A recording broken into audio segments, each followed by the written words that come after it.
Bismillahirrahmanirrahim. Assalamualaikum warahmatullahi wabarakatuh.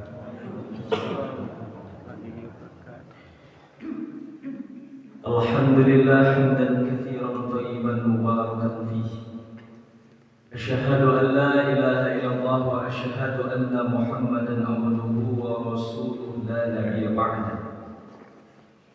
Allahumma fassalli wa sallim wa barik ala Muhammad wa ala alihi wa ashabihi wa man tabi'ahum bi ihsan ila yaumiddin. Subhanaka la ilma lana illa ma 'allamtana innaka antal alimul hakim.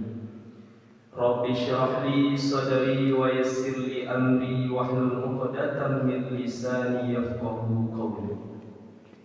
Wasma'u قال الله تعالى في القرآن الكريم أعوذ بالله من الشيطان الرجيم بسم الله الرحمن الرحيم وما الحياة الدنيا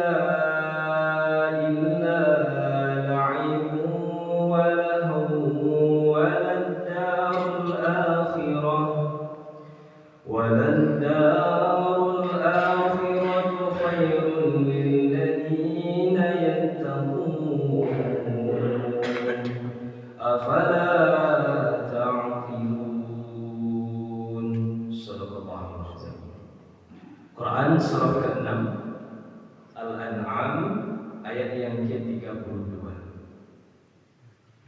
Bapak-bapak, ibu-ibu serta para alim ulama, asatiz, buya-buya yang kami muliakan. Pada umumnya ikhwani fiddin yang berjuang di jalan Allah Subhanahu wa taala. Kembali kita bersyukur kepada Allah Subhanahu wa taala dengan mengucapkan kalimat alhamdulillahirabbil alamin. Setiap hari, setiap penunaian ibadah, kalimat ini tak pernah lupa kita ucapkan, Bapak Ibu. Alhamdulillahirabbil alamin. Karena ini bentuk syukur kita kepada Allah Subhanahu wa taala. Banyak kemudahan, banyak kenikmatan yang telah Allah siapkan dalam kehidupan itu, maka sudah sepatutnya kita sebagai hamba Allah mensyukuri nikmat Allah. Di samping bersyukur, kita juga meningkatkan takwa. Allah abadikan dalam Al-Quran, Bapak Ibu, wa tazawwadu fa inna khairaz zadi taqwa. Kemudian juga Allah sebutkan di dalam Al-Quran, inna akramakum indallahi atqakum. Thumma qala Nabi sallallahu alaihi wasallam, ittaqillaha haitsuma kunta. Ujung-ujungnya apa? Ingin menjadikan kita itu orang yang takwa. Bekal terbaik adalah ketakwaan. Bekal terbaik adalah menghadirkan rasa takut kepada Allah Subhanahu wa taala. Lalu Allah sebutkan juga di dalam Al-Quran, inna akramakum indallahi atqakum. Ternyata orang yang terbaik, orang yang mulia itu bukan dilihat dari sisi jabatannya, bukan dilihat dari sisi bagaimana finansialnya, tetapi yang paling mulia itu adalah yang paling takwa. Lalu Nabi SAW juga menegaskan dalam hadis beliau, ittaqillaha haitsuma kunta. Bertakwalah kalian dimanapun berada. Maka perlu Bapak Ibu kita memperbanyak syukur kepada Allah. Lalu kemudian berselawat kepada baginda Nabi Muhammad SAW. Allahumma salli ala Muhammad wa ala ali Muhammad. Semoga dengan selawat yang kita baca setiap harinya ikhlas dari lubuk hati yang paling dalam, menjadi sebab kita menjadi umat yang diakui oleh Rasulullah, menjadi sebab nanti kita dikumpulkan oleh Allah bersama Rasulullah sallallahu alaihi wasallam. Sallu ala nabi, Allahumma salli ala Muhammad wa ala ali Muhammad. Baik Bapak Ibu, kita lanjutkan kajian subuh kita. Kita ambil dalilnya pada Quran surah ke-6 Al-An'am ayat yang ke-32. Apa berita yang Allah sebutkan di dalam surat ini? Innamal hayatud dunya. Sesungguhnya kehidupan dunia hanyalah permainan. Permainan Pak. Kelengahan. Membuat lengah, membuat lalai, membuat kita lupa dengan tujuan yang utama. Makanya di ayat lain disebutkan wabtaghi fima atakallahu daral akhirah wa la tansa nasibaka minad dunya. Jadi yang target utama kita adalah akhirat. Akhirat. Walaupun ya dunia itu boleh sedikit, tapi yang utamanya adalah akhirat. Kehidupan dunia hanyalah permainan dan kelengahan kata Allah, sedangkan negeri akhirat itu sungguh lebih baik bagimu. Apa penghujung ayatnya Pak? Afala ta'qilun. Banyak di dalam Al-Quran berbentuk kalimat tanya Allah hadirkan afala ta'qilun, afala tatazakkarun. Apakah kamu tidak memikirkan kata Allah? Apakah kamu tidak memahami kata Allah? Kalau bahasa awak itu kan lebih kasar. Afala ta'qilun tu? Tidak ada otak saja. Apakah kamu tidak memiliki otak kata Allah? Jadi sebagai hamba Allah Bapak Ibu, kita mesti banyak-banyak memikirkan tentang keputusan Allah Subhanahu wa taala. Bapak Ibu dimuliakan oleh Allah Subhanahu wa taala. Jadi kata Allah tadi dunia itu adalah permainan, dunia itu adalah bentuk kelengahan yang nanti menjadikan manusia itu terkadang lupa dengan apa tujuannya. Dunia itu tempat berletih-letih, dunia itu tempat capek, dunia itu tempat bersusah-susah Bapak Ibu. Terlahir ke dunia capek, mulai menghadapi kehidupan capek, sekolah capek, kuliah capek, tamat kuliah pun capek,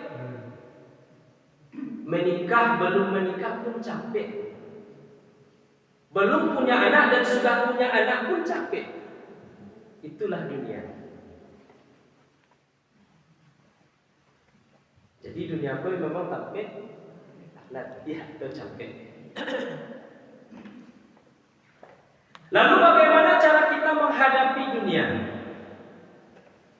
Ini rahasia yang diberikan oleh Rasulullah kepada para sahabat dan sampai kepada kita.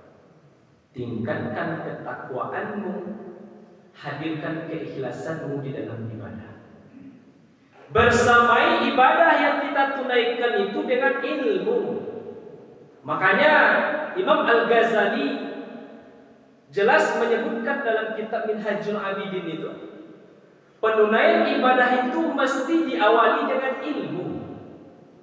Suatu ibadah yang ditunaikan tanpa didasari dengan ilmu Bapak Ibu, apa kata beliau? Habaan dan zura. Bagaikan abu yang berterbangan kata beliau. Tidak ada nilainya Pak. Penting kita memiliki ilmu dulu, baru kita tunaikan ibadah.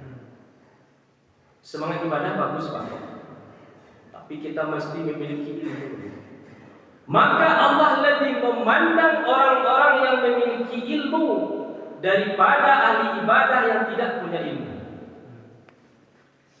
Dikisahkan, disebutkan dalam kitab itu Bapak Ibu, ini dimuliakan oleh Allah, kitab Minhajul Abidin. Ada ahli ibadah 1 tahun ibadah terus, 1 tahun puasa terus, tidak pernah henti-henti dia melaksanakan puasa. Tetapi penunaian ibadah yang dia lakukan itu tidak didasari dengan ilmu. Aku bahaya cilaku jadi Pak. Tidak suka Allah rajin dengan penunaian ibadah tapi tidak didasari dengan ilmu. Bapak Ibu dimuliakan oleh Allah Subhanahu wa taala. Maka suatu ketika Rasulullah akan masuk masjid, nampak oleh Rasul setan itu mengganggu orang sholat. Orang sholat digaduh aja. tetapi membiarkan orang yang tertidur. Akan aneh, Pak. Kenapa diganggu oleh setan itu orang yang salat? Kecil setan itu orang yang sedang menunaikan salatku, itu orang-orang yang tak berilmu. Sedangkan orang yang tidur adalah ahli ilmu. Kenapa tidak engkau ganggu? Kalau aku ganggu yang tidur, takut nanti dia bangun dan membetulkan salat orang yang tengah beribadah. Bahaya setan itu, Pak. Jadi setan itu musuh Pak, musuh yang nyata. Bapak Ibu dimuliakan oleh Allah, ini dunia. Tempat kita ditempa, tempat kita diuji, tempat balatiah-latiah sampai bersusah-susah. Jadi setidaknya dunia itu 5 saja, Bu. Dunia itu tempat main-main. Dunia itu tempat senda gurau. Dunia itu perhiasan. Dunia itu tempat kesombongan. Dunia itu tempat menumpuk harta. Ini modus dunia ini. Saya gitu saya tanya, Pak. Kabi. Kan tidak ada orang yang hidup selamanya di dunia. Saya lihatlah kiri kanan Bapak Ibu namanya kalau ada bayi ya. Menghadap Allah Subhanahu wa taala. Setiap yang bernyawa pasti akan wafat. Ada juga yang mengatakan Bapak Ibu, dunia itu bagaikan bangkai yang diperebutkan oleh banyak hewan. Saking tidak ada harganya dunia.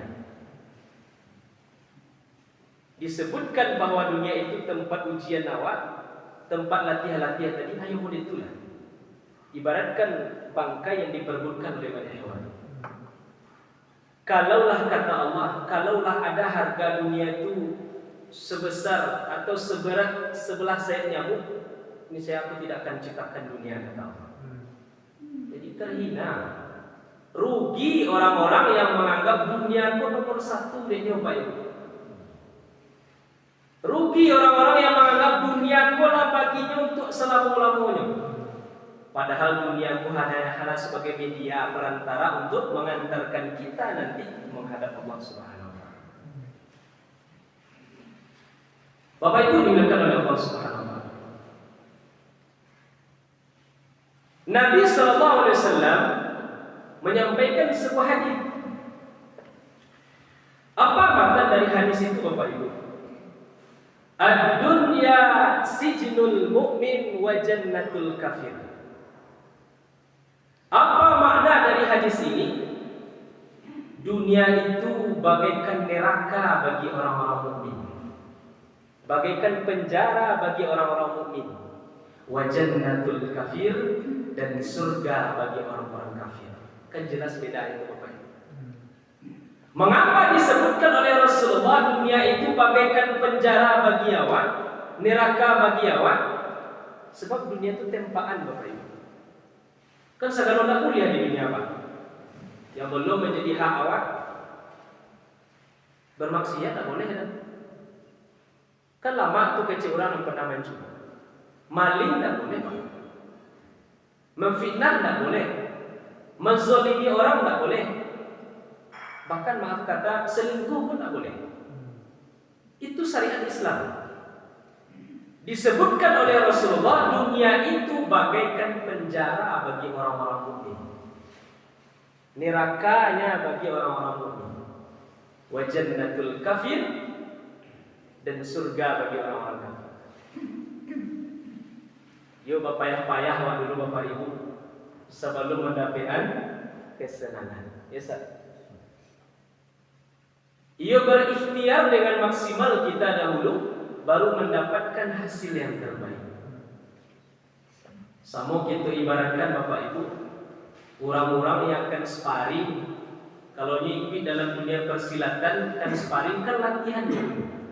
Yo bana latihan dulu, bana susah-susah dulu, baru nanti dapat kemenangan pas 3 langkah. Namun itulah ibaratnya Bapak Ibu. Kita di dunia ini penuh dengan perjuangan. Tidak henti-henti. Semenjak kita terlahir ke dunia adalah perjuangan Pak. Perjuangan semua.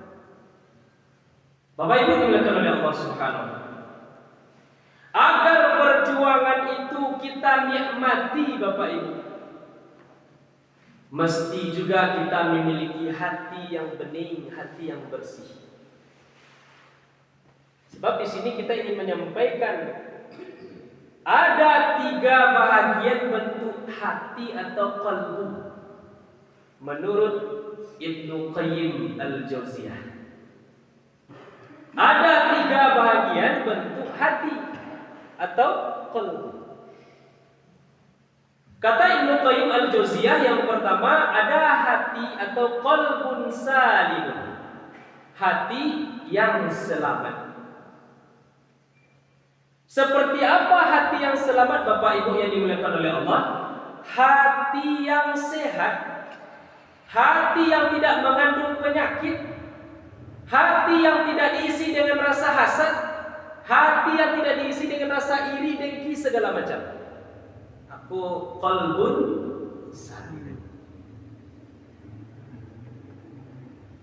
Kalau kita lihat Bapak Ibu, dalam kehidupan secara bermasyarakat kan beragam hati orang.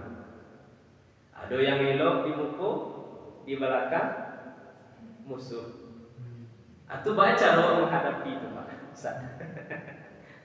Baca lo menghadapi orang itu di muka elok, di belakang musuh. Papek di luar, runcing di dalam. Aku bahaya.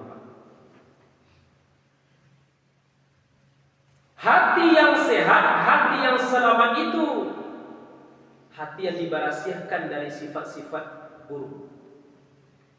Maka Allah bandingkan dalam surah Asy-Syu'ara ayat 88 sampai 89. Apa kata Allah? Yauma la yanfa'u malu wa la banun illa man atallaha biqalbin salim. Pada hari di mana harta dan anak tidak lagi berguna Bapak Ibu. Harta yang kita cari-cari, anak yang kita bangga-banggakan tidak berguna lagi. Kecuali orang yang hadir menghadap kepada Allah Subhanahu wa taala di qalbin salim, dengan hati yang selamat. Dengan penuh ketakwaan kepada Allah Subhanahu wa taala. Itulah orang-orang nanti masuk kategori beruntung. Jadi di dunia apa Pak? Haratu dan perlu apa enggak benar? Ya. Sebab yang dimakan itu akan busuk, yang dipakai ini akan lapuk Pak. Itulah dunia. Tak perlu kita bangga-banggakan sekali. Awak orang kaya mah, jabatan awak tinggi mah, pitiwah di bank sekian deposito, tidak perlu kita banggakan. Yang menjadi pertanyaan bagi kita apa? Ada tidak syubhat di dalam itu? Jangan-jangan harta yang kita miliki itu ada istidraj di dalamnya.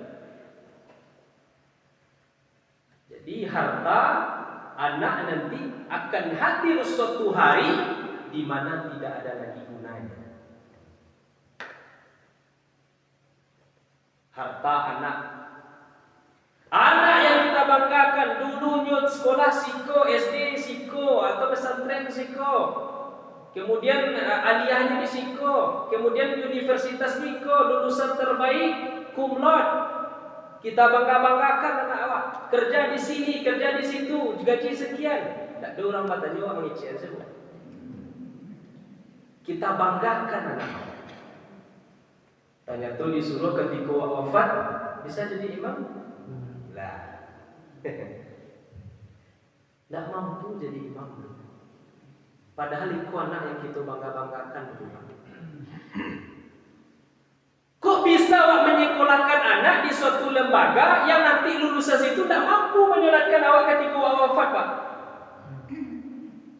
Tidak mampu menyelenggarakan jenazah awak, tidak mampu memakaikan pakaian terakhir bagi awak. Kok bisa awak menyiapkan anak begitu? Kini bangga orang menyekolahkan anak di sekolah umum Pak. Bangga orang kalau anaknya lulusan di universitas umum. Itu adalah penyakit yang muncul di dalam hati seseorang. harta, anak tidak lagi berguna di saat itu. Illa biqalbin salim, kecuali hati yang selamat. Ini yang mesti kita tularkan kepada anak-anak awak, Bapak Ibu, cucu-cucu awak, keturunan awak. Hendaknya mereka memiliki hati yang selamat, hati yang bertakwa kepada Allah Subhanahu wa taala, hati yang sibuk mentaati Allah Subhanahu wa taala. Itulah yang berhasil. Mampu dia membaca Al-Quran dengan baik, mampu memahami kaidah-kaidah Islam, tahu dengan apa acara nanti penyelenggaraan jenazah tu. Dulu sama kecil Bapak Ibu sibuk awak mengurus anak, memandikannya, memakaikan baju. Kita khususkan untuknya perhatian. Hendaknya nanti saat kondisinya berbalik Bapak Ibu, kita sudah tua, inyo yang merawat awak, inyo yang menggendong awak ni. Laksananya Uwais Al-Qarni. Dia yang memandikan kita ni, dia yang merawat. Bahkan sampai saat terakhir Bapak Ibu, saat maut itu datang, berpisah ruh dengan jasad, dan status awak nak manusia lain, nak menjadi mayat, mampu inyo menyelenggarakan awak. Mulai dari proses memandikan, mengafani, menyolatkan, menguburkan, selesai dengan awal. Itu yang kita inginkan. Maka tularkan, berikan didikan kepada anak itu agar aku hatinya selamat. Bapak Ibu dimuliakan oleh Allah Subhanahu wa taala. Itu yang pertama kata Ibnu Qayyim. Bagian hati itu yang pertama qalbun salim. Yang kedua ada namanya qalbun marid. Marid dengan dot. Hati yang sakit. Insyaallah kita sikon ada sakit, dia ada sakit. Bisa. Insyaallah hati sehat. Ada yang kedua kata Ibnu Qayyim, qalbun marid, hati yang sakit. Kemudian hati yang sakit kekusan. Hati yang sakit Bapak Ibu yang dimuliakan oleh Allah Subhanahu wa taala, hati yang hidup tetapi ada penyakit. Lain memiliki hati tapi ada unsur penyakit di dalamnya. Qalbun marid, terkadang ada melakukan kebaikan. Qalbun marid, terkadang melakukan keburukan. Jadi dipacampuan, terkadang soleh, terkadang tidak soleh. Terkadang melakukan kebaikan, terkadang melakukan keburukan. Terkadang menganjurkan hal-hal baik dan terkadang menganjurkan hal-hal buruk. Kok hatinya sakit tuh? Rasulullah SAW pernah menyampaikan dalam hadis beliau, jasad awak itu Pak, rambut sampai kaki, kan jasad. Di dalamnya ada segumpal daging. Kalau baik segumpal daging itu, maka baiklah seluruh daripada jasad itu. Kalau buruk segumpal daging tadi, maka buruklah seluruh jasad itu. Apa yang dimaksudkan segumpal daging itu? Hati. Jadi hati itu Bapak Ibu sama jo mesin nanti pun. Yang paling intinya. Karena di dalamnya terkumpul itu. Kalau dia memiliki keimanan, ketakwaan yang kuat kepada Allah, maka diisilah dengan kebaikan. Hidup nurnya, hidup cahayanya. Tapi kalau diisi dengan keburukan, redup cahaya. Itu hati. Nur ala nur. Cahaya di atas cahaya. Orang-orang yang beriman bertakwa kepada Allah itu, dia akan menjaga cahaya itu. Nur ala nur kan bahasa Arab itu. Cahaya di atas cahaya. Tapi kalau hati diisi dengan keburukan, kejelekan Bapak Ibu, nur alam nur tadi dalam bentuk bahasa Arab, cahaya di atas cahaya, artinya dari bahasa Arab menjadi bahasa Indonesia. Ilmu nurun. Turun ilmunya. Di apa? Di banyak keburukan di dalam hati. Banyak tersimpan sifat-sifat yang tidak baik. Ada hasad, ada iri, ada dengki, terkumpul semuanya. Maka menjadilah hati itu qalbun marid namanya. Hati yang sakit. Di dalam tubuh manusia ada dua jiwa itu. Fujur, takwa. Allah abadikan dalam surah Asy-Syams.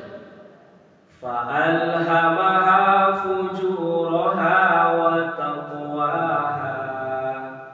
Satu fujur, yang kedua takwa. Dua jiwa ini selalu berperang Bapak Ibu. Ada jiwa fujur, ada jiwa takwa. Fujur itulah berisi sesuatu yang buruk, yang tidak baik.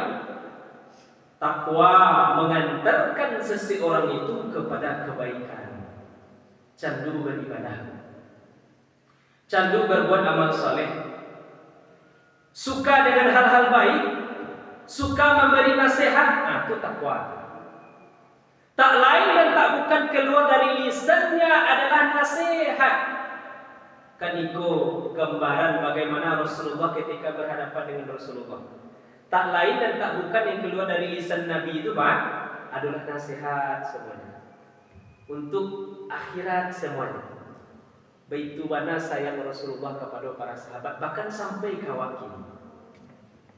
Belum kita terlahir Pak, kita sudah dirindukan oleh Rasulullah. Saat itu berkumpul Rasul bersama para sahabat. Aku rindu dengan saudara-saudaraku, kata Rasulullah. Sehingga kau membuat cemburu para sahabat. Ya Rasul, bukankah kami ini adalah saudaramu ya Rasul? Bukankah kami ini adalah umatmu juga? Tidak, kata Rasulullah. Antum sahabat, kalian adalah sahabatku. Saudara-saudaraku itu apa? Siapa mereka? Mereka tidak pernah berjumpa denganku, tidak pernah bertemu denganku, tetapi mereka mencintaiku. Tetapi mereka beriman kepadaku, kata Rasulullah. Muncul satu hadis Bapak Ibu. Tuba liman ra'ani wa amanani. Beruntunglah seseorang yang pernah berjumpa denganku lalu beriman kepadaku, kata Rasul. Apa kelanjutan dari hadis itu? Tsumma tuba, tsumma tuba, tsumma tuba.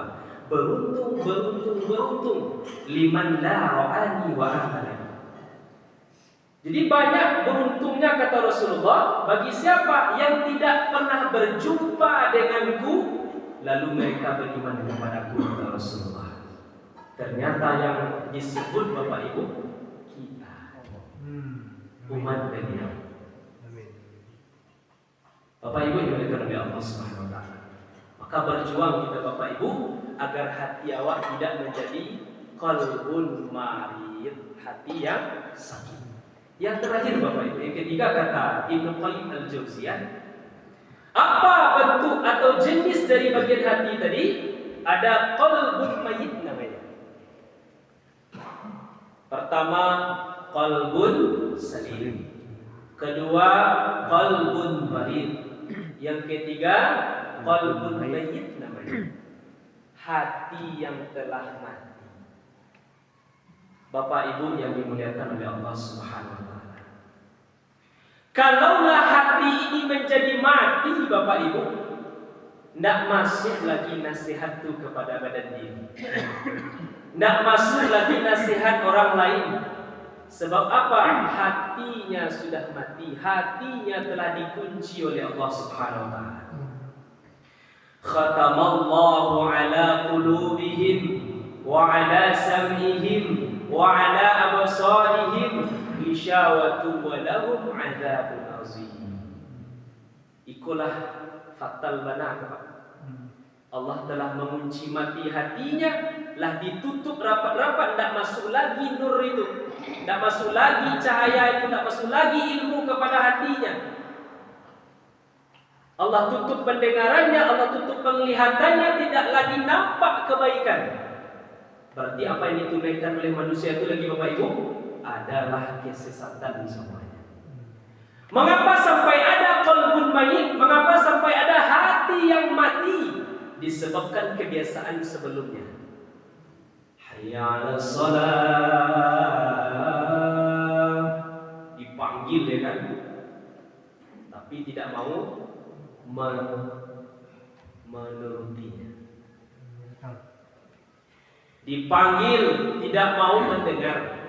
Oke, kata Allah, tidak mau mendengar, lah mau pakai benar tadi ngomong. Dipanggil tidak mau melihat jalan-jalan kebaikan itu, padahal setiap langkah kaki menuju rumah Allah itu dinilai pahala Bapak. Ada pahala. Belum lagi menunaikan ibadah di dalam masjid, baru menuju masjid sudah ada pahala. Apalagi masuk ke dalam masjid, kita tunaikan salat, apakah itu salat tahiyatul masjid, sunnah qabliyah, ba'diyah, belum lagi yang fardu, yang sunnah baru sudah tinggi level amalnya yang Allah siapkan, pahala. Tidak mau mencari jalan kebenarannya, tidak apa-apa kasih Allah butuhkan hati amat itu, bisa mencari. Tetapi kalau hati telah mati Bapak Ibu, itulah keadaan yang sangat fatal yang terjadi pada manusia. Bapak Ibu dimuliakan oleh Allah Subhanahu wa taala.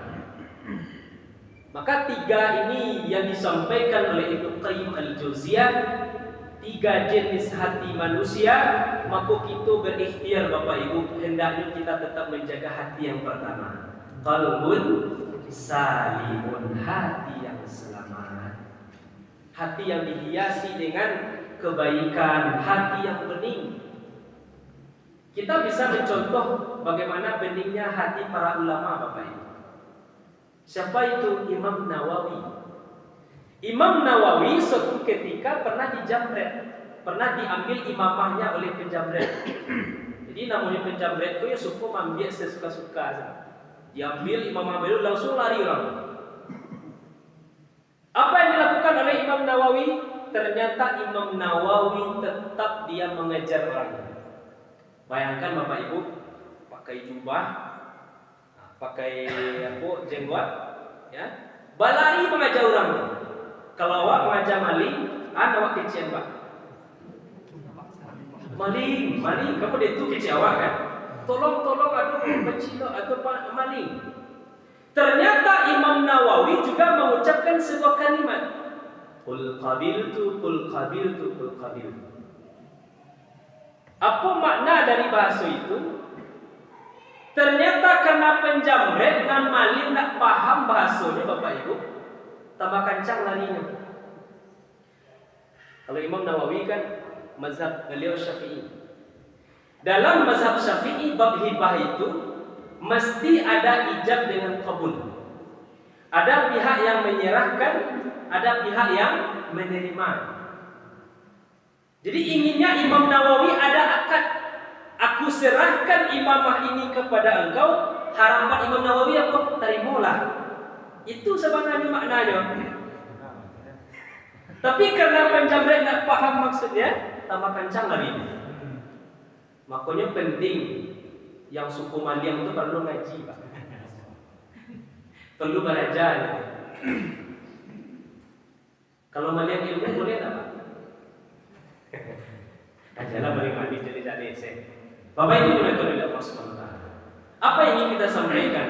Begitu beningnya hati Imam Nawawi. Padahal beliau kan dizalimi diambil imamah beliau. Saat itu juga beliau ingin merelakan imamah itu kepada penjamret. Saat itu juga beliau ingin mengikhlaskan imamah beliau itu untuk orang yang mengambilnya. Maka inilah salah satu bentuk qalbun salim, hati yang selamat. Semoga Bapak Ibu kita yang berhadir di rumah Allah ini dan juga mendengarkan suara ini termasuk orang-orang yang selalu menjaga hatinya di hadapan Allah Subhanahu wa taala dan menjadikan hati ini, qalbun salim. Selalu kuat dalam ibadah, selalu ikhlas, selalu tawaduk Bapak Ibu, dan kita tidak boleh sombong dengan keilmuan. Ya, yang punya ilmu itu kan Allah, kita tidak punya ilmu. Bapak Ibu yang dimuliakan oleh Allah, itu saja kajian kita hari ini. Semoga ada manfaat untuk kita bersama. Lebih-lebih bagi kami yang menyampaikan fakir ilmu, pada Allah kita mohon ampun, kepada manusia kita banyak-banyak minta maaf. Barakallahu fikum, billahi taufiq wal hidayah. Assalamualaikum warahmatullahi wabarakatuh.